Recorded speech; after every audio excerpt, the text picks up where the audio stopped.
하나님의 말씀 디모데전서 6장 12절로 16절로 교독하겠습니다. 믿음의 선한 싸움을 싸우라. 영생을 취하라. 이를 위하여 내가 부르심을 받았고 많은 증인 앞에서 선한 증언을 하였도다. 살게 하신 하나님 앞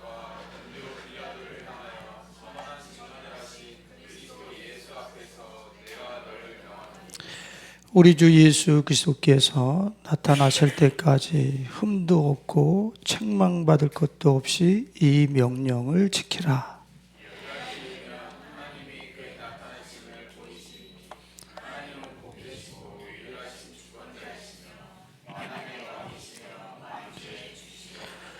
오직 그에게만 죽지 아니함이 있고 가까이 가지 못할 빛에 거하시고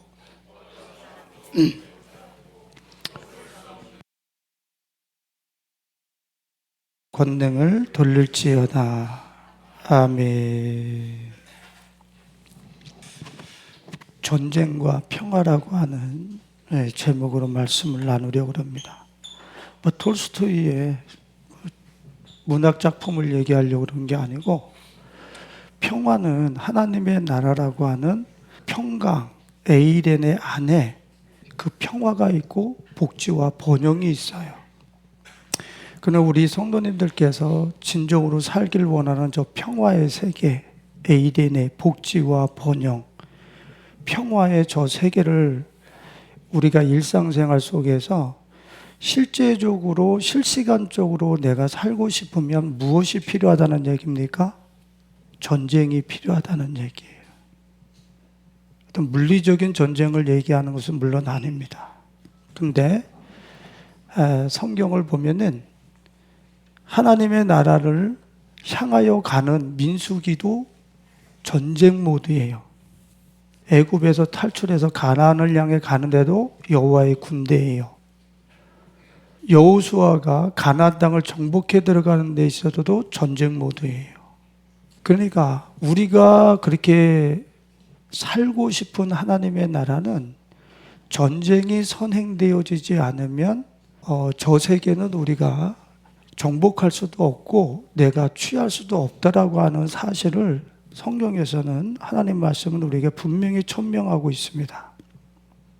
오늘 본문 말씀에서도 믿음의 선한 싸움을 싸우라, 영생을 취하라 12절에 이렇게 말씀을 하셨어요.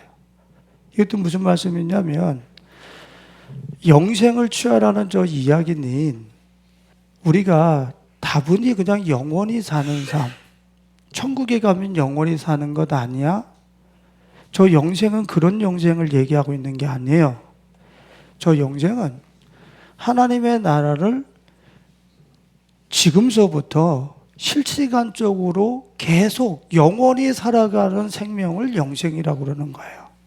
그러니까 저 영생은 이 땅에서부터 실시간적으로 순간부초 계속해서 영원히 그 평화의 세계, 복지와 번영과 평화가 있는 그 세계를 오늘 우리가 살아갈 수 있는 그 생명을 얘기하고 있는 거예요. 그래서 그 생명을 취하라, 굳게 붙잡으라, 굳게 지키라 얘기하고 있어요. 왜? 저 생명에 물을 타고 저 생명을 뺏어가고 저 생명이 아닌 이 물리적인 세계 속에 날 가지고 없어질 그런 생명으로 살아가도록 우리를 많이 유혹하고 미혹하는 그런 세력이 있기 때문에 저 평화의 세계를 실시간으로 살기 위해서는 미혹하고 유혹하는 것들과 싸움을 싸워야 된다는 거예요. 내가 싸움을 싸우지 않으면서 우리 일상생활 속에서 영생, 하나님의 나라를 실시간으로 누릴 사람은 한 사람도 없어요. 저는 붙어 있는 거예요.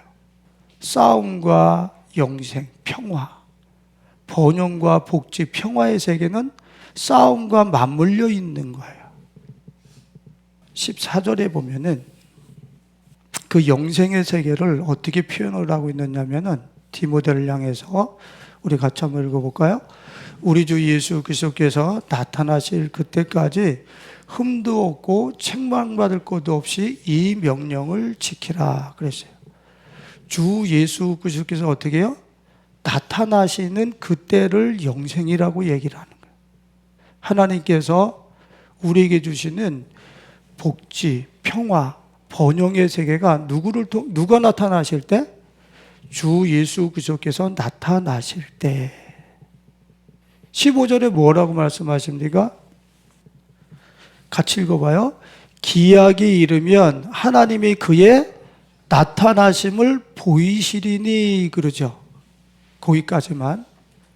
자, 지금 그 영생을 사도 바울이 이 본문에서 다시 이야기하고 있는데 그것이 뭐냐면 주 예수 그리스도께서 나타나실 때 그리고 기약이 이르면 어느 때가 되면 하나님이 그의 나타나심을 보이시리니 그래요.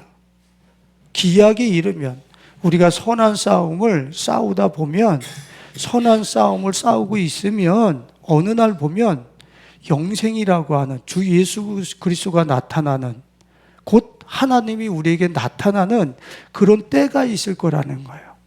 그게 지금 우리가 기다리고 그렇게 실시간적으로 살고 싶어하는 하나님의 나라인 거예요. 복지와 번영, 평화가 있는 그 세계.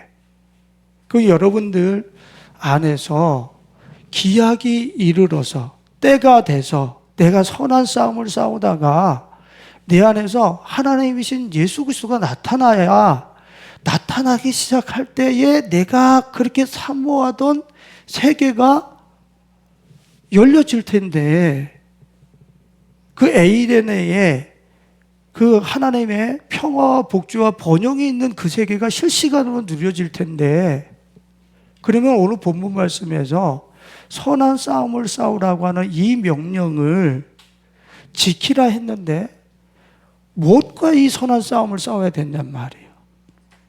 지금 이 본문 말씀에서 선한 싸움은 뭔가로 내가 싸워야 돼. 무엇과 싸우라는 얘기지? 그것을 진지하게 싸워내다 보면 내 안에 너의 삶에 그리스도가 나타나기 시작할 거라는 거야. 너의 하나님이 나타나기 시작할 거라는 거야. 그게 영생이고 너가 살고 싶어하는 세계야. 지금 그렇게 사도 바울이 가르치고 있는 것입니다. 그러면 이 사도 바울이 얘기하고 있는 이 하나님의 나라, 이 평화의 세계를 내가 얻기 위해서 무엇과 싸우라고 하는지 우리가 한번 본문이 아닌 데서 한번 찾아봤으면 좋겠어요. 디모데전서 6장 10절과 11절을 보세요. 같이 읽어봅니다. 돈을 사랑함이 일만하게 뿌리가 되나니 이것을 탐내는 자들은 미혹을 받아 믿음에서 떠나 많은 근심으로 자기를 찔렀도다. 오직 너 하나님의 사람아 이것들을 피하고 의와 경건과 믿음과 사랑과 인내와 온유를 따르며 그랬어요. 그죠? 지금 사도 바울이 우리가 읽은 본문 말씀 그 앞에 무엇을 이야기하고 있습니까? 돈을 사랑함을 이야기하고 있어요. 돈을 사랑함. 돈을 사랑함이 일만하게 뿌리가 되나니 여러분들이 지을 수 있는 모든 죄의 뿌리는 어디서부터 시작된다는 거예요? 돈, 탐욕으로부터 시작된다는 거예요. 그래서 그것을 피하며 그랬잖아요. 그리로부터 도망가라는 거야. 탐욕, 돈 이런 것들로 내 안정을 추구하려고 하는 그 마음, 그 자리로부터 도망가라는 거예요. 도망가라는 거.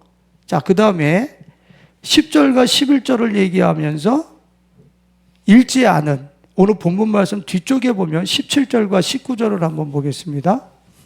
같이 읽어요. 내가 이 세대에서 부한 자들을 명하여 마음을 높이지 말고 정함이 없는 재물에 소망을 두지 말고 오직 우리에게 모든 것을 후히 주사 누리게 하시는 하나님께 두며 선을 행하고 선한 서울 많이 하고 나누어 주기를 좋아하며 너그러운 자가 되게 하라. 이것이 장래에 자기를 위하여 좋은 터를 쌓아 참된 생명을 취하는 것이니라. 자, 보세요. 오늘 본문 말씀 위쪽에 뭘 뒀어요? 돈을 사랑함이 일만하게 뿌리다. 근데 본문을 싸고 있는 밑에 뭐를 두고 있어요? 부유한 자들에게 정함이 없는 물질에 그의 소망을 두지 말게 하고 그 돈을 도리어 나눠서 베풀어서 진짜 장래를 위해서, 자기의 장래, 미래를 위해서 좋은 터를 쌓게 하라. 자, 오늘 보면 믿음의 선한 싸움을 싸우라고 그럴 때 위에 일만하게 뿌린 돈, 그 밑에도 재물로 싸우고 있어요. 지금 사도 바울이 선한 싸움을 싸우라 그럴 때 지금 뭐와 선한 싸움을 싸우라는 것 같아요? 물질이 우리 성도들의 마음을 장악해서 그것이 주인 노릇하려고 하는 것, 그것이 내 마음 속에서 핵심 가치가 돼가지고 정함이 없다고 그랬거든요. 그 물질은 우리 삶 속에 내 삶을 정하거나 내 삶을 거룩하게 하거나 이럴 만한 그 요소가 돈에는 일개도 들어가 있지 않아요. 내가 그것을 탐심으로 축적하기 시작을 하면. 그런데 그런 일만하게 뿌린 돈, 또 정함이 없는 재물, 이곳에 크리스찬들의 마음이 거의 그쪽에 가 있는 거예요. 그쪽에 가 있으면서 내가 지금 누구를 믿는 것 같아? 하나님을 믿고 예수님을 믿는 것 같아요. 이거 주님께서 뭐라고 질책하십니까? 누가복음 16장 13절과 14절에 보면은 집 하인이 같이 두 주인을 섬길 수 없나니 혹 이를 미워하고 저를 사랑하거나 혹 이를 중히 여기고 저를 경히 여길 것임이니라. 너희는 하나님과 재물을 겸하여 섬길 수 없느니라. 바리새인들은 돈을 좋아하는 자들이라. 이 모든 것을 듣고 비웃거늘. 바리새인들이 누굽니까? 종교 지도자들. 종교 지도자들이 돈을 좋아하면 거기서 말씀을 듣는 양떼들은 그건 뭐 같은 재질이죠. 뭘 더하면 더했지.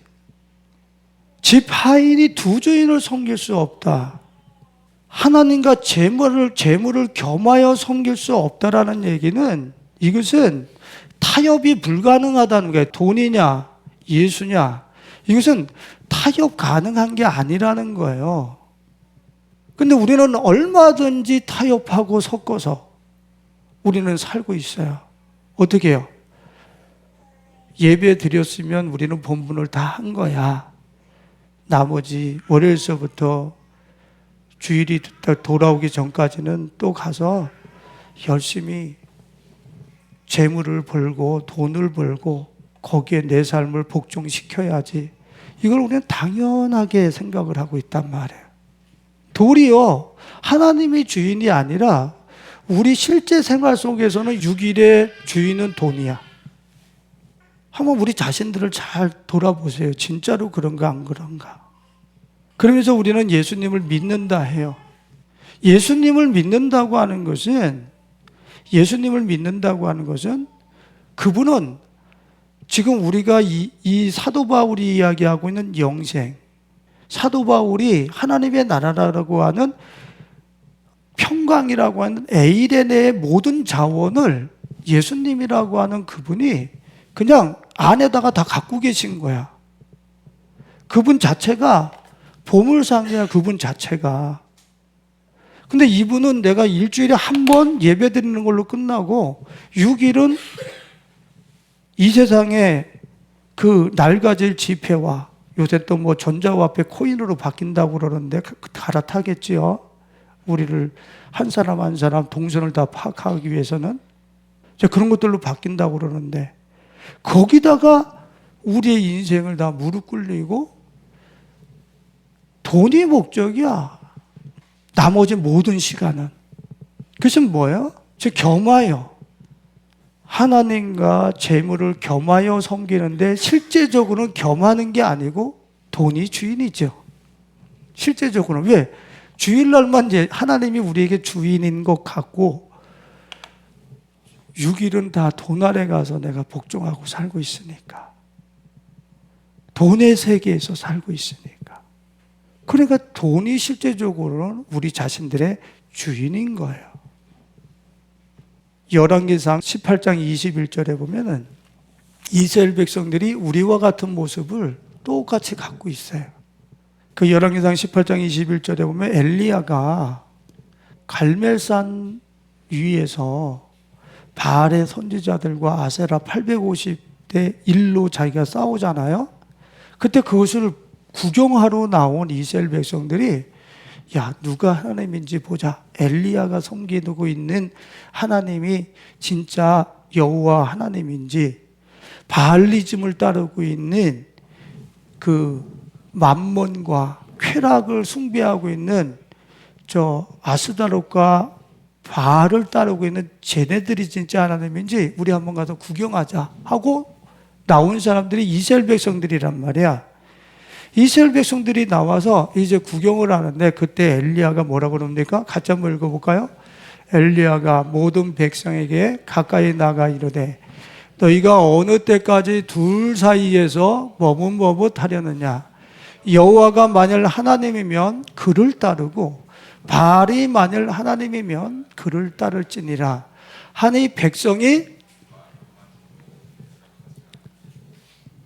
어떻게 했다고요? 지금 엘리야가 여호와가 만일 하나님은 그를 따르고 바알이 너희가 생각하는 돈과 맘몬이 돈이 신이 돼버린 걸 맘몬이라고 그래요. 그 맘몬 바알이 하나님이면 그를 따를지니냐 했더니 하나님의 백성들이 어떻게 해요? 머뭇머뭇하면서 한마디도 대답하지 아니하는지라 그랬어요. 그들이 여호와가 하나님입니다 이렇게 말을 못했다는 거예요. 어떤 사람들인데 저들이 제사 잘 드렸어요. 하나님 여호와 신은 걸 저 사람들은 버린 적이 없어요. 이스라엘 백성들은 버린 적이 없어요. 하나님 앞에 성전을 가지고 성전이 예루살렘에 있으면 북이스라엘은 만들어서라도 하나님을 예비했던 사람들이라고. 그런데 거기에 돈이 따라 붙으니까 어느 계시는지 확답을 못하는 거예요. 여러분들 우리 자신들을 냉철하게 돌아봐야 돼요. 여러분들이 만일에 지금 엘리야 앞에 서 있는 저 이스라엘 백성으로서 내가 서 있다라고 그런다면 여러분들이 여호와가 하나님이면 하는 이 믿음으로 그분을 따르지 않고 바알이 만일 하나님이면 이것을 따른다고 그런다면 북이스라엘처럼 소망이 없는 거예요. 곧 붕괴될 거니까. 돈이 맘몬이 하나님이라고 하는 것은 100% 무너질 거니까. 이스라엘이 무너졌듯이 북이스라엘이 지도상에서 없어졌듯이 역사가 얘기를 하고 있는 거예요. 출애굽기 1장 11절에 보면 이스라엘 백성들이 하나님 앞에 나오기 전에 출애굽하기 전에 이스라엘 백성들이 어떤 생활을 했죠? 이스라엘 백성들이 애굽에서 나오기 전에 어떤 생활을 했어요? 국구성지였잖아. 감독들을 그들 위에 세우고 그들의 무거운 짐을 지워 괴롭게 하여 그들에게 바로를 위하여 뭐를 지었어요? 국고성 비동과 라암셋을 건축하게 하니라 그랬어요. 무거운 짐을 지어 괴롭게 하여. 여러분들 돈 버는데 재밌습니까? 돈 버는 거 재미없어요. 근데도 벌어요. 그래야지 살아가야 될 것 같으니까. 그거 안 벌으면 죽을 것 같아요. 그걸 그렇게 하나님을 떠난 백성들 위에는 그 짐이 얹어져가지고 그냥 뼈가 부러지고 녹아나도록 살에 진 누르고 조금도 쉼이 없도록 그냥 국고성 짓는데 자기 인생을 다 헌신하고 드리는 그 상태가 하나님 앞에 나오기 전의 모습인 거예요. 이스라엘 백성들이. 국고성이라고 하는 저 단어는 미스케나이르라고 하는데 저장 창고 플러스 성읍이에요. 저장 성읍. 자, 한번 생각해 보세요. 저장 창고만 우리가 짓습니까? 아니면 저장 성읍을 짓길 원합니까? 여러분들에게 솔직하게 물어보세요. 저장 창고만 짓기를 원해요? 저장 성읍, 국구성을 짓기를 원해요? 금고 하나만 갖고 싶어요? 두 개 갖고 싶어요? 적금 통장 하나만 갖고 싶어요? 5개, 10개씩 갖고 싶어요? 지금 국고성이라고 하는 저것은 상징인 거예요. 우리들이 돈에 대한 탐심이 얼마나 가득한지 그것을 저장하는 창고로는 만족치 못하고 어떻게 해요? 저것을 저장할 수 있는 성읍을 짓길 원하는 게 우리들의 욕망이란 말이에요. 다 보세요. 교주들 보라고, 이단 교주들. 그리고 돈 있다 하는 사람들 다 봐보세요. 세컨하우스, 별장, 나가서 더 큰 거, 한 동네를 다 사서 나 혼자 있어야 되겠다. 우리는 그럴 능력이 없으니까 우리는 욕망이 거기까지 안 자라나지. 나한테 돈이라고 하는 것이 자꾸 주어지면 어떡하겠어요? 저장 성읍을 짓고 싶어 하는 게 우리의 욕망이라고. 여러분들 내면을 체크를 잘 하셔야 돼. 두 주인을 섬길 수 없다고 그러는데 이렇게 저장 성읍까지 지으려고 하는 이 욕망을 극대화하는 사람은 하나님을 섬긴 게 아니에요. 하나님이 주인이 아니에요. 그 운명은 그 다음에 그는 여러분들이 맞으셔야 되는 거예요. 아마 수많은 크리스찬들이 예배드리고 돈 당연히 많이 벌어야 되는 것 아니야 하면서 유기를 돈 버는 데다가 자기를 투자를 하면서 헌신할 거예요. 거기서 하나님과 전혀 예수님과 상관없는 그런 삶을 돈 하나, 저장 창고와 저장 성읍을 짓기 위해서 그렇게 살아갈 거예요. 그리고 나는 하나님을 믿었다 할 것이고 하나님이 나의 주인이라고 그렇게 말들을 할 거예요. 그러나 하나님은 정확하게 보시고 계실 거예요. 아마 너의 6일은 돈이 너의 주인이었었지 나는 너의 인생의 주인이 되어본 적이 없어. 두 주인을 섬길 수 없다고 그랬는데 성경이 얼마나 날카로운지를 아세요? 이사야서 5장 8절과 9절을 한번 보겠습니다. 이스라엘 백성들이 어떻게 하다가 망하는가? 같이 읽어요.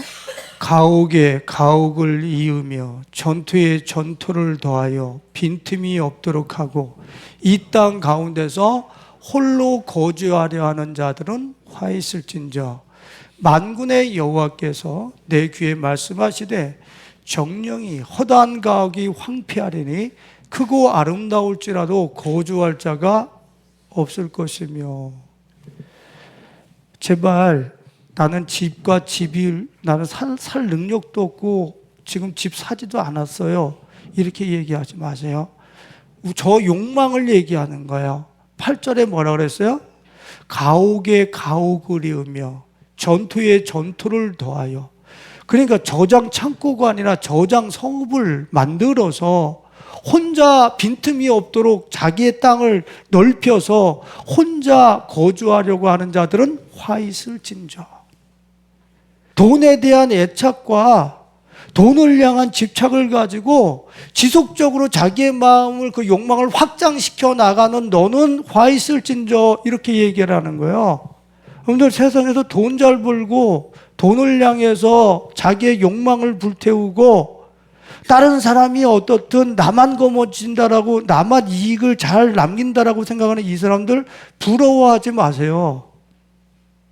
주님이 그렇게 돈을 잘 벌어 혼자 거주하려는 자들은 화 있을 진저 분명히 말씀하고 있어요. 그래서 어떻게 된대요? 9절에 정령이 하나님께서 분명히 말씀하셨어요. 만군의 여호와께서 내 귀에 말씀하시되 이사에게 분명히 얘기했는데 가옥과 가옥에 전투에 전투를 더해서 홀로 거하려고 하는 그 사람들 화가 임할진데 정령이 허다한 가옥이 황폐하리니 크고 아름다울지라도 거주할 자가 없을 것이며. 여러분들 2대 입구만 나가면 어떻게 해요? 거주할 사람 있어요? 이대 입구만 나가도 그 건물에 거주할 자가 없어요. 이대 입구에 내가 우리 집사람하고 결혼 전에 데이트하면 직장에서 이 집에 올 때까지 거기가 이대 입구를 걸쳐서 실천역에서 기차를 타든지 버스를 타고 집까지 들어와야 돼요. 이대 입구를 경유해. 거기 걸어오려면 이렇게 하고 가야 돼. 하도 사람이 많아서. 지금 가면요, 사람을 찾아볼 수가 없어요. 사람 한 번 지나가는 사람 만나려면 몇 분 걸어야 돼, 과장에서. 그 정도로 그 가옥이 그렇게 금값이다, 금싸라기 땅이다 하던 그곳에 거주할 자가 없어요. 돈을 추구하고 만몬을 추구하는 사람들의 그 결과가 저거라고 하는 사실을 주님은 분명히 말씀하고 있는 거예요. 그래서 그것을 주인 삼지 말라고, 그것을 목적으로 살았을 때는 내 삶이 저렇게 황폐하게 될 것이라고 분명히 말씀하고 있는데 우리는 저 말씀을 귀뚱으로도 안 들어.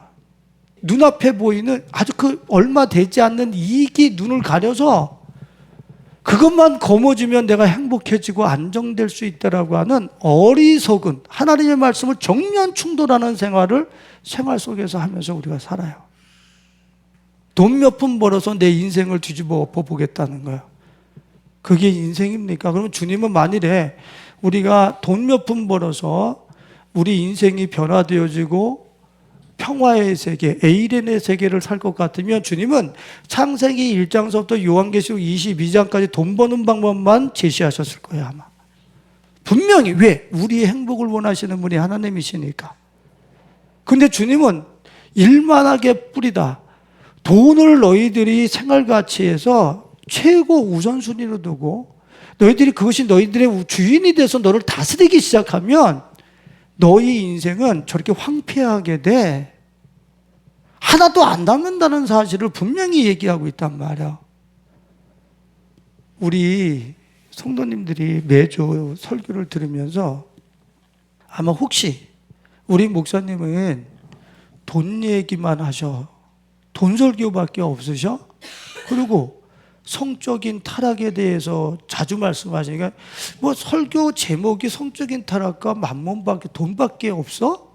좀 착하게 살라고 뭐 이렇게 효도하며 살라고 뭐 겸손히 살라고 이런 설교 좀 하시면 안 돼? 여러분들 돈과 음란을 사랑하면서 겸손해진다, 부모를 사랑한다, 효도한다, 어린 반푼어치도 없는 소리 하지 마세요. 그건 거짓이에요. 위선이에요. 내가 돈을 사랑하고 음란한데 내가 효도한다?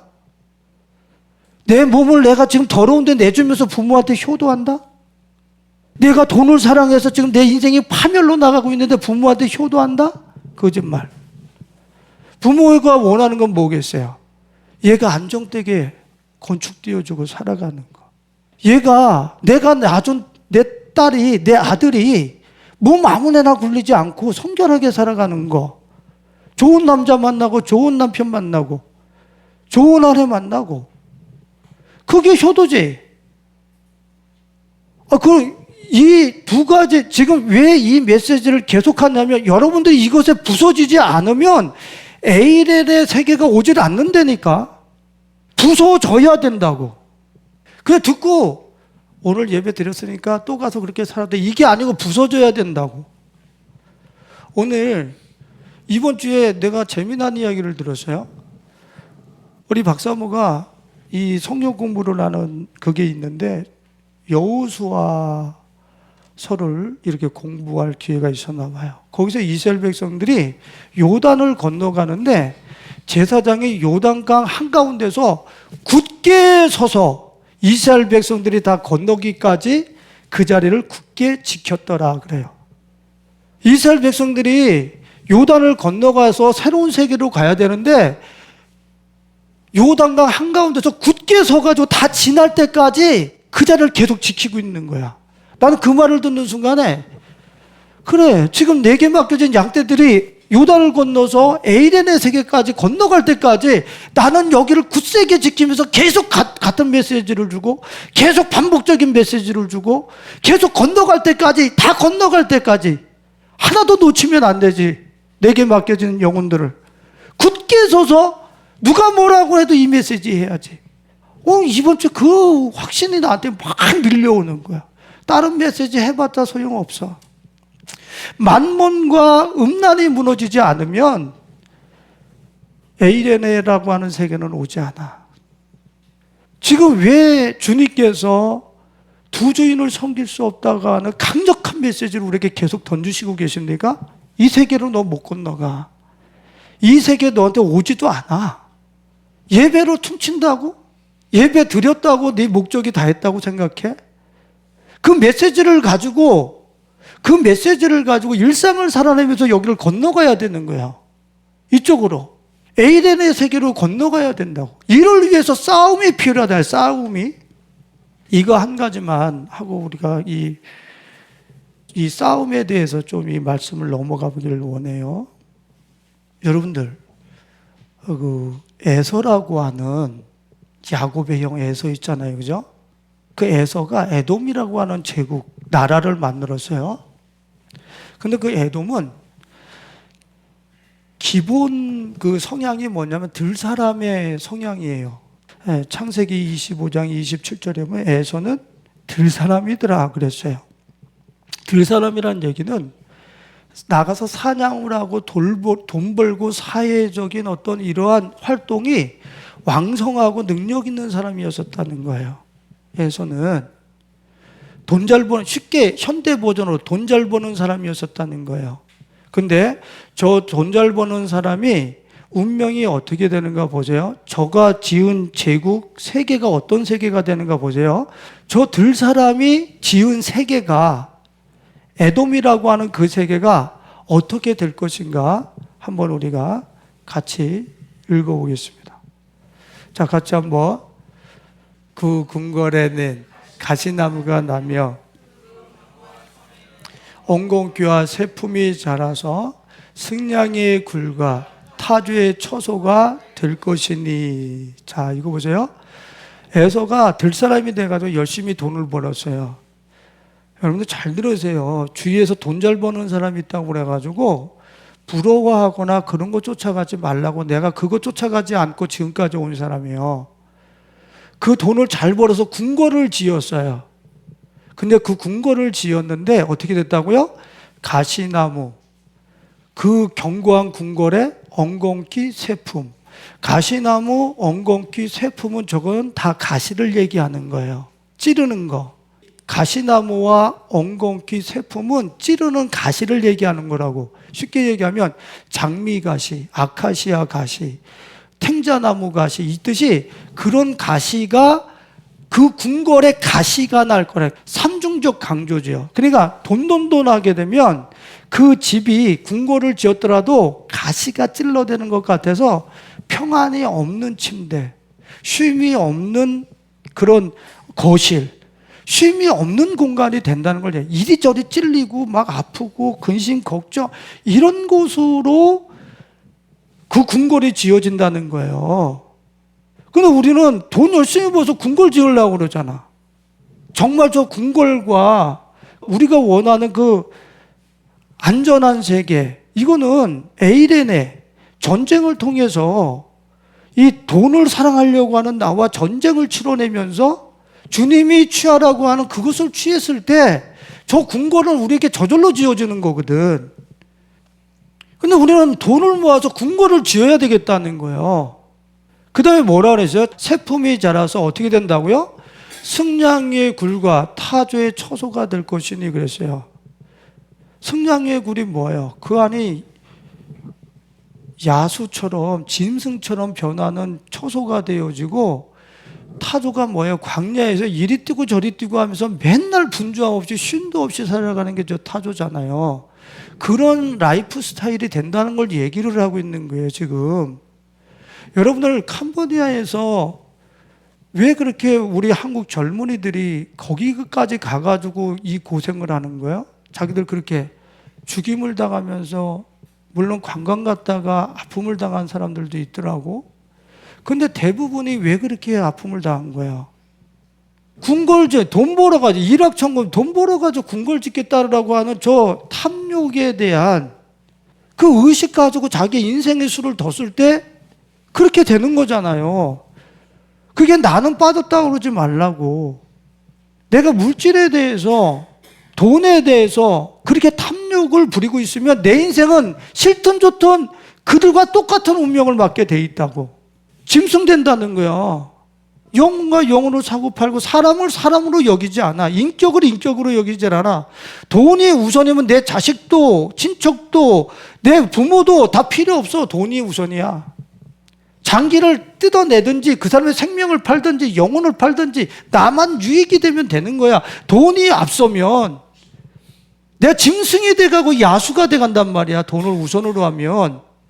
즉 이 성경이 우리에게, 하나님의 말씀 우리에게 우리 속에 이 성향을 폭로를 하고 있는 게, 폭로를 하고 있어요. 근데 여전히 우리는 주님이 야, 돈 추구하지 말고 그것과 싸워서 너를 점령하려고 하는 돈의 저 탐심과 싸워서 도리어 내가 취하라는 것을 취해. 그러면 너가 원하는 삶이 올 거야. 이야기하는데 내가 콘크리트 벽을 치듯이 쳐서 전혀 나 돌이켜야지 이런 심령이 안 일어나더라도 나는 요단강에서 굳게 내 자리를 지키고 내 성도들 맡겨진 양떼가 다 건너갈 때까지 내가 외치겠습니다. 외쳐서 에이덴에 전쟁을 치러서 평화를 얻는 한 사람에서 나오게 하기 위해서 이 자리 지킬게요. 그런 마음으로 기도하면서 올라왔다니까. 지금 내 안에 갖고 있는 물질에 대한 패러다임과 가치관을 부숴야 되는데 자기 운명이 눈앞에 곧 보이는데 바벨론의 가치는 어떻게 된다고 그랬어요? 1시간 만에 망한다고 그랬잖아. 애굽의 가치들은 열재앙이 임한다고. 애굽의 가치가 뭐예요? 국구성 짓고 람셋과 비돔성 쌓는 곳에는 열재앙이 임하기 때문에 그 안에서 피할 사람이 한 사람도 없어요. 그런데 나는 괜찮다는 거야. 나는 이 열재앙 중에서 살아남을 수 있다라는 거야. 나는 바벨론이 1시간 만에 망할 땐 나만은 안 망할 거야. 그러면서 돈에 대한 탐심과 일만하게 뿌린 그 탐욕을 내 삶 속에서 부수지를 않아. 나만 안 그럴 거야. 그러다가 태워 죽이면서 사람 짓밟아 버리면서 아무것도 눈에 안 들어와. 돈만 보이는 거지. 짐승이 된다는 게 짐승이 된다는 거예요. 왜 이런 내 자신을 부수지를 않느냐고. 그걸 추구하다가 내가 아들의 나라에 있는 것이 아니라 돈의 나라에 있다가 그거 무너졌을 때 인생 어떻게 될 거야 이제. 그때 가서 어떻게 할 거냐고. 그때 가서 어떻게 돌이킬 거냐고. 이제 돌이킬 시간 없는데 지금 이 메시지를 들을 때가 돌이킬 때지. 지금 아직까지 내 목숨이 있고 돌이킬 수 있는 기회가 있을 때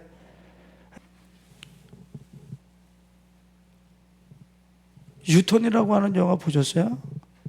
돈을 향해서 자기 욕망을 불태우면서 돌아갈 수 있는 기회가 계속 주어져요. 계속 주어져요. 마지막에 가서 이 소경이 뭐라 그러냐면 그 사람이 앞을 지나갈 때 당신은 그 일을 행하고서 내일 아침에 빛을 볼 수 있는가? 그 사람은 뭔 짓을 하러 가는지 몰라. 근데 이 사람은 지금 사람을 죽이고 그 돈을 얻어야 돼. 그 길로 가는데 그 앞에 앉아있던 사람이 당신 그 일을 행하고 내일 아침에 광명한 빛을 볼 수 있는가? 그럼 거기서 다시 한번 유턴할 기회를 주셨다는 거야.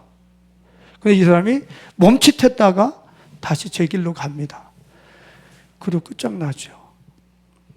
진짜 절망 속에서 인생이 광야 속에서 저기 승냥이의 굴이 되고 타조의 분주함이 있는 그런 사막에서 인생이 거기서 딱 끝나버려요. 왜 우리는 돌이킬 수 있는 기회를 놓쳐버렸냔 말이에요. 이 세상에서 싸워야 될, 경쟁해야 될 모두는 지금 선한 싸움, 사도 바울이 이야기하고 있는 선한 싸움이라는 거예요.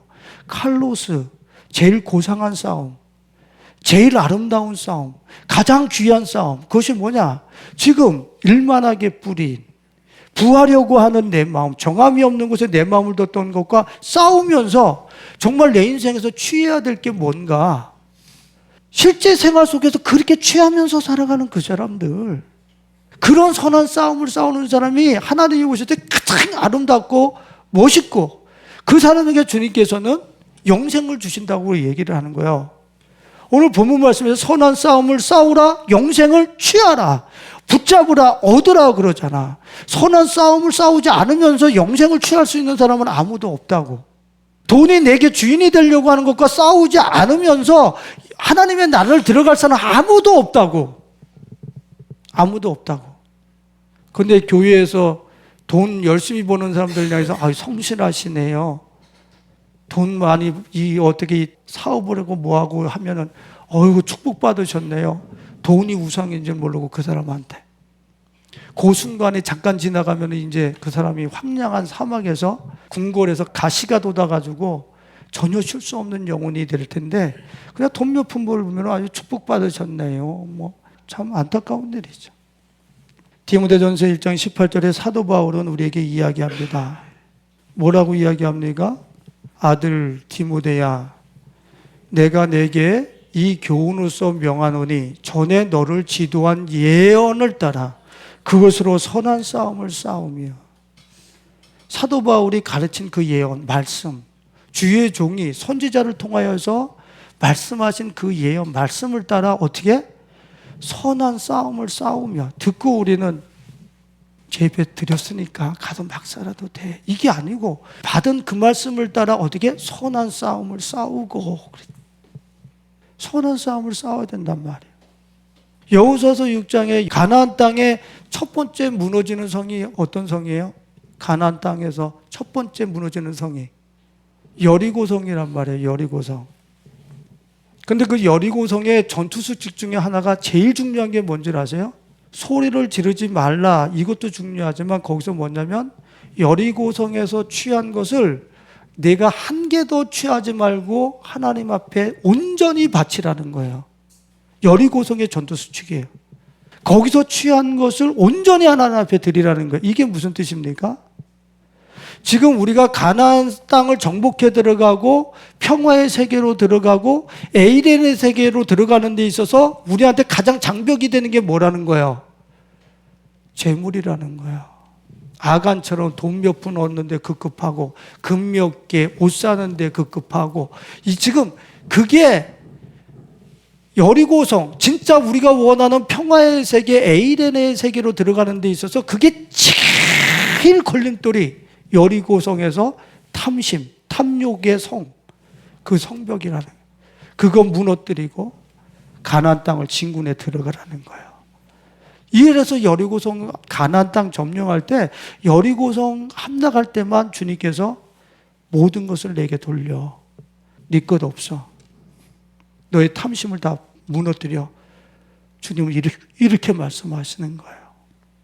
참 성경이 계속 이야기하고 있는데 우리들은 듣지 않으려고 해요.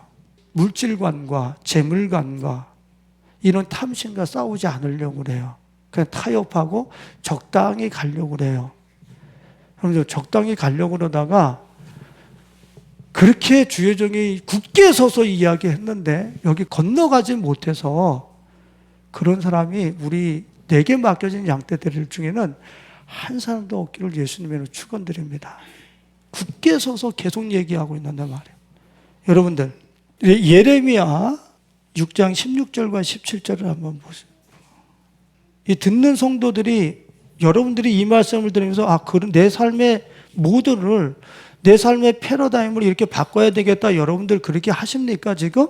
아니면 예배용으로 그냥 빨리 설교나 끝나라, 퉁치고 나 지금 놀러 가야 되니까, 혹시 이런 마음이 밑에 깔려 있지는 않습니까? 들으면서도 설교 잘하네, 아니면은 설교 왜 저렇게 여러 가지 여러분들 내면서 복잡하게 반응하실 거예요. 근데 봐보세요. 예레미야 선지자의 말을 듣는 사람들이 어떻게 얘기하는가? 같이 한번 읽어봅니다. 여호와께서 이와 같이 말씀하시되 너희는 길에 서서 보며 옛적 길 곧 선한 길이 어디인지 알아보고 그리로 가라. 너희 심령이 평강을 얻으리라 하나 그들의 대답이 우리는 그리로 가지 않겠노라 하였으며 내가 또 너희 위에 파수꾼을 세웠으니 나팔 소리를 들으라 하나 그들의 대답이 우리는 듣지 않겠노라 하여. 하나님이 파수꾼을 세우셔서 이게 평안한 길이야, 이게 에이덴의 길이야, 우리 그리로 가지 않겠습니다. 파수꾼, 나팔, 전쟁, 진군하라고 이렇게 가십시오 라고 나팔수를 세웠는데 그들이 대답이 어떻게 해요? 우리는 듣지 않아. 돈이 더 좋아. 지금 거머쥘 수 있는 이것이 나는 더 좋아. 지금 그런다는 게 지금 그런다는 거. 여러분들의 심령 상태는 지금 어떻습니까? 두들겨 맞고 있습니까? 이 말씀에 도전이 되고 있습니까? 내 이 돈에 대한 가치와 재물에 대한 유혹과 그것을 향해서 내 삶을 진군에 가려고 하는 내 자신의 금이 가고 균열이 가고 있습니까? 그 심령에? 균열이 가면서 이거 내가 지금 잘못된 생각을 가지고 신앙생활하고 있었구나 이러면서 내가 깨달아져야지 균열이 가야 정상이란 말이에요. 부서지고 주님 내가 그동안 잘못 살았어요. 이건 내가 너무 많은 걸 요구하는 겁니까? 아니 그럼 그 균열이라도 가야지. 스크래치라도 가야지. 내가 좀 잘못 살고 있는 거네. 이러다가 내가 지금 이것 가지고 궁궐 지어봤자 내가 지금 가시방석에 앉는 거구나. 이것 가지고 궁궐 지어봤자 내가 짐승밖에 안 되는 거구나. 이거 깨달아오냔 말이에요. 깨달아오냐고. 난 그리로 가지 않겠노라. 난 듣지 않겠노라. 예레미야 42장 14절을 한번 보겠습니다. 그렇게 그 길로 가지 않겠노라. 그리고 그 말을 듣지 않겠노라. 그 운명이 어떻게 되는가? 같이 읽어봐요. 또 너희가 말하기를 아니라 우리는 전쟁도 보이지 아니하며 나팔 소리도 들리지 아니하며 양식의 군핍도 당하지 아니하는 애굽 땅으로 들어가 살리라 하면 잘못되리라. 저 얘기는 무슨 뜻입니까?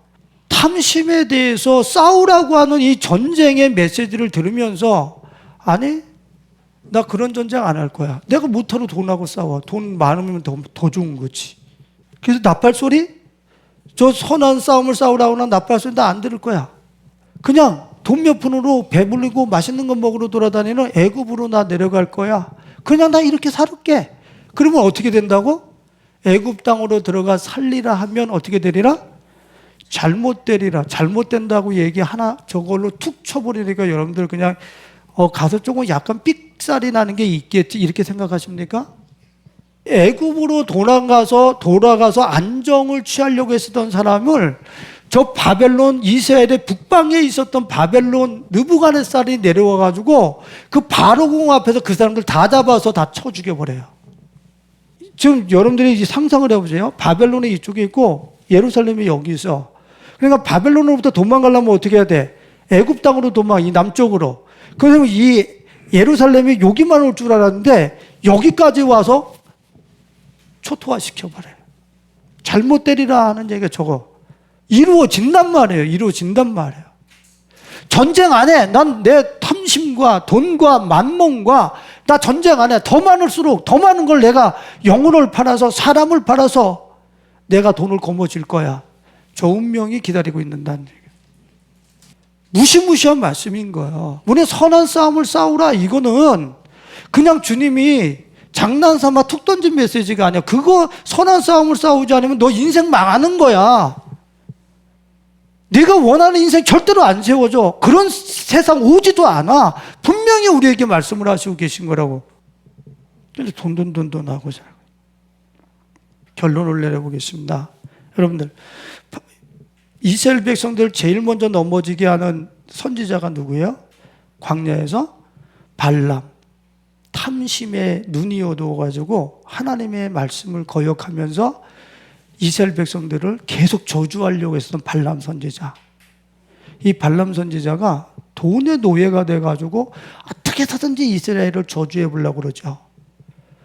근데 저주를 할 수가 없어요. 그랬더니 이 발람 선지자가 모압 여인들을 내보내서 허벅지서부터 가슴골서부터 이런 거 싹 보여봐. 쟤네들 그냥 싹 넘어올걸? 그때 하나님이 저들에게 진노해서 저들 다 멸망시켜 버릴 거야. 이 음란한 모략을 발람 선지자가 모압 왕에게 줬어요. 그래가지고서 어떻게 됐습니까? 그날 24,000명이 죽어서 연병으로 이스라엘 백성들이 그 꾀에 속아가지고 돈과 음행에 빠져가지고 24,000명이 죽어나가다. 절대 주님이 너 쟤네 저주할 수 없어. 쟤네는 내가 보호하는 백성이야. 하나님이 발람이 저주 못하게 했거든요. 근데 발람이 돈과 성적인 타락을 쓱 스며들어가지고서 이스라엘 백성들이 절대 저주받을 수 없는 사람들 2만 4천 명이나 그날에 죽어버려 연명으로. 무시무시한 거라고. 그런데 그 발람이 어느 때까지 오냐면 성경을 쭉 관통해서 계시록까지 오는 거예요. 버가모 교회까지 계시록까지 오는 거예요. 여전히 발람은 발람에게는 지속되고 있다는 얘기예요. 돈과 음란의 우상이 계속 이스라엘 백성들, 하나님의 백성들을 하나님의 영광과 축복, 에이덴의 세계를 못 누리도록 계속 우리들에게 계속 공격한 발람의 꾀가 계속 온다는 거야. 계시록 마지막 시대까지. 그래서 버가모 교회에 발람의 꾀를 쫓는 사람이 있느니라. 이 요한계시록에 그때까지도 이 버가모 교회에 그 발람의 꾀를 쫓는 사람들이 있을 거라는 거예요. 출애굽에서 시작한 그 발람의 꾀가 마지막 시대까지 쭉 관통되어져 있는 거예요. 그래서 예수님이 뭐라 그러냐면 이것을 이기는 자는, 이것을 이기는 자는. 그것을 이기기 위해서는 어떻게 돼요? 눈 번쩍 뜨고 내가 돈의 탐심의 노예가 되지는 않는가? 내가 성적 쾌락의 이 노예가 돼서 맨날 내가 음란한 동영상이나 보고 이래야 되는 이런 이해하는 내가 있지는 않은가? 이 발람의 꾀에 노출돼가지고 내가 있는 건 아닌가? 그걸 살펴야 돼. 그걸 살펴야 되는 건데 돈 벌어야 됩니다. 주일이 해야 됩니다. 뭐 바쁩니다. 뭐 분주하게 여러 가지 일들을 합니다. 그러면서 발람의 꾀는 허용을 해요. 아웃. 돈 못 벌어도 좋아. 발람의 꾀가 내 삶 속에서 퇴치될 수 있는 진지한 선한 싸움을 싸워. 이기는 자에게는 주님께서 그거 싸우라고 그러는 게 우리한테 돈 못 벌어도 좋아. 너 세상이 너 인정 안 해줘도 좋아. 뭐 너 스타가 안 돼도 좋아. 너가 원하는 뭐 성취가 안 돼도 좋아. 그 발람의 꾀만 너의 삶 속에서 몰아내. 그 선한 싸움을 싸워. 일만하게 뿌린 그런 우상들과 싸워 그러는 거예요. 그걸 싸우면 어떻게 된다는 거예요? 그 전쟁을 싸워서 이기는 사람에게 이기는 것만큼 뭐가 온다는 거예요? 평화, 에이레네. 여러분들이 그렇게 살고 싶은 그 세계가 거기서 온다는 거예요. 성경은 분명하게 우리에게 얘기하고 있는 거야. 우리가 한 달 동안 열심히 살고서도 왜 에이레나가 안 오는 거야? 발람의 꾀는 그냥 내버려 두는 거야. 발람의 꾀와 싸우지를 않아. 그걸 허용하면서 열심히 살아. 그 들사람 예서하고 뭐가 다른 거예요? 들사람 예서도 야곱을 통해서 하나님을 알아. 근데 여전히 들사람으로 살아가. 여러분들은 돈과 탐심, 탐욕 여기에 대해서 여러분들 마음은 떠나고 있습니까? 싸우고 계십니까? 싸우면서 돈을 취하는 게 아니라 예수님을 취하면서 여러분들 살고 계십니까? 거기서 이익을 취하는 게 아니라고 탐욕을 취하는 게 아니라 거기서 이 탐심과 싸워서 예수님을 취하면서 살고 있느냐 말이야. 내가 손해를 보더라도 내가 탐심을 이루지 못하더라도 거기서 예수님을 취하면서 샀냐고. 주님은 우리에게 거기서 돈을 취하지 말고 이익을 취하지 말고 나를 취하면서 살아. 그게 메시지야. 그러니까 돈에 익숙해져 있으니까 그거 싸우면서 예수를 취하는 이 삶을 살라는 거예요. 이게 선한 싸움이라는 거예요. 이걸 요한복음 1장 12절에서 뭐라고 얘기를 하고 있어요? 다 같이 읽어봐요. 영접하는 자, 곧 그 이름을 믿는 자들에게는 하나님의 자녀가 되는 권세를 주셨으니. 저게 여러분들에게 지금 실제화 됐습니까? 영접하는 자, 예수를 취하는 자, 예수를 취득하는 자, 예수를 획득하는 자. 우리 자녀들이 내가 있는 데서 문 바깥에 나갈 때마다 나는 예수를 얻어와라. 예수를 벌어와라. 귀가 따갑도록 얘기해요.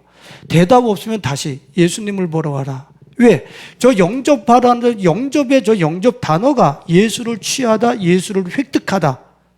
예수를 얻다, 예수를 굳게 잡다 그 뜻이에요.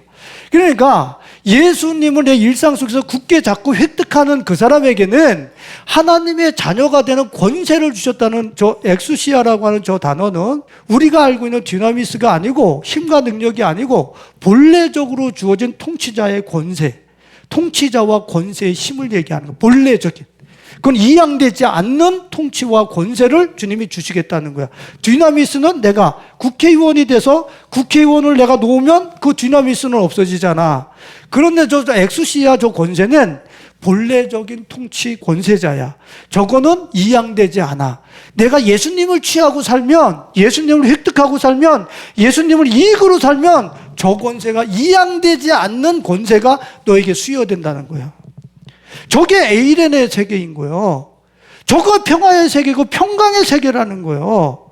그 여러분들 삶의 현장에서 아르바이트를 하든 백수가 되든 직장을 다니든 누구를 이익으로 남겨야 돼?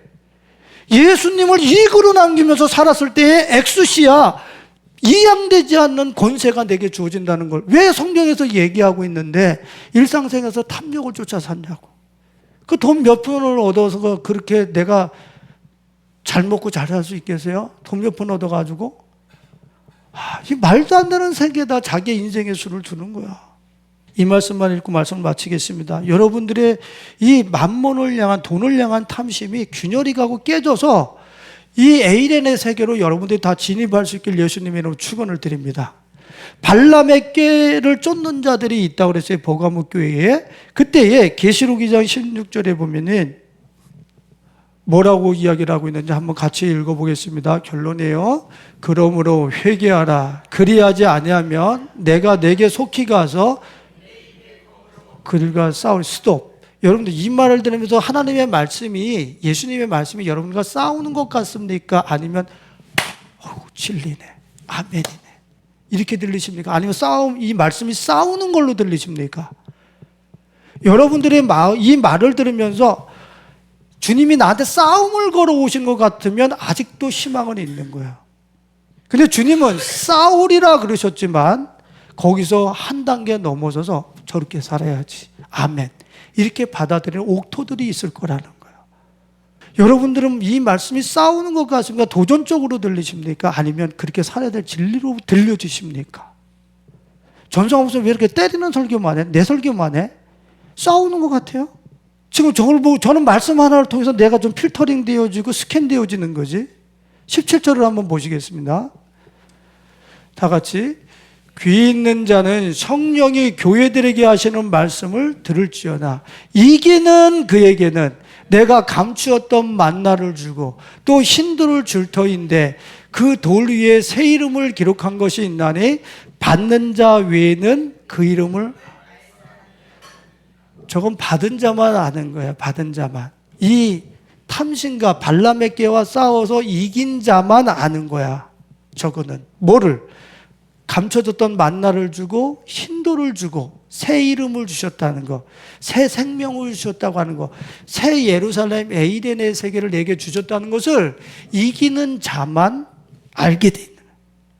바깥에 있는 사람, 발람의 꾀를 여전히 추구하고 있는 사람은 바깥에서 들여다보면서 목사님이 저런 세계에서 살고 있나 보지? 성경이 저런 세계도 있는가 보다 이러는 거지. 지금 발람의 꾀와 싸워서 이기면서 예수를 획득하며 취득하며 산 사람은 만나를 주고 흰돌을 주고 새 이름을 줄 것이라고 했는데 그것을 받는 사람만 안다는 거예요. 받는 자 밖에는 그 이름을 알 사람이 없느니라. 여러분들은 알고 계십니까? 만나, 흰돌, 새 이름 다 누구예요? 예수 그리스도예요. 예수 그리스도. 예수 그리스도가 내 안에 계셨는데, 내 안에 계시는데 나는 경쟁 모드 속에서 살아가는 게 아니라, 에돔 땅에서 살아가는 게 아니라 나는 에이덴의 세계 속에서 살아가는 엄청난 존재라고 하는 사실이 자기한테 확인이 되게 돼 있어요. 받은 사람만 안다. 만나를 줄 터이니 흰돌을 줄 터이니 새 이름을 줄 터이니, 요거는 내가 탐심과 발람의 꾀와 싸워 이기기 시작할 때 네가 예수를 알게 될 거야. 그때서야 예수를 알게 되고, 예수를 알고 나면 네가 에이덴의 세계, 평화의 세계, 하나님의 나라에서 실시간으로 내가 살고 있는 것을 네 스스로가 알 거야. 지금 계시록에서 이렇게 말씀하고 있는 거예요. 오늘 여러분들의 내면에 갖고 계신 만몬을 향한 그 강한 의식들과 돌 같은 마음 균열이 가셨습니까? 부서져서 내가 해체돼서 무릎 꿇지 않았을지라도 흠집이 가고 스크래치가 가고 균열이 갔으면 이제 본격적으로 집에 돌아가셔서 삶에서 싸우시기 바랍니다. 일만하게 뿌린 발람의 깨를 무너뜨리고 여러분들 안에 예수 그리스도를 발견함으로 인하여서 평화의 세계, 에이덴의 세계, 복지와 번영과 평화의 세계를 실시간으로 살아나가면서 그 세계를 이 시대에 보여줄 수 있는 우리 가족들이 되실 수 있길 예수님의 이름으로 축원드립니다. 기도하겠습니다. 주님, 일만하게 뿌린 정함이 없는 재물에 우리의 인생의 수를 두고 살아가면 아무리 많이 벌었고 불로소득을 얻어내도 그 궁궐은 가시방석이 될 것이고 가시침대가 될 것이고 소파가 될 것이고 가시가 무성한 식탁이 될 것이고, 하나님, 우리가 이렇게 재물을 주인 삼아 살게 되면 황량한 인생이 그 운명이 결정지어질 것을 오늘 우리에게 말씀하시면서 싸워서 돌이켜 에이덴의 세계, 아들의 세계, 우리 주 예수 그리스도께서 주시는 에이덴의 평강의 세계, 평화의 세계, 내가 살고 싶은 정말 복지의 세계, 내가 그렇게 확장되고 싶은 번영의 세계로 들어오라고 우리를 초대해 주시니 감사합니다.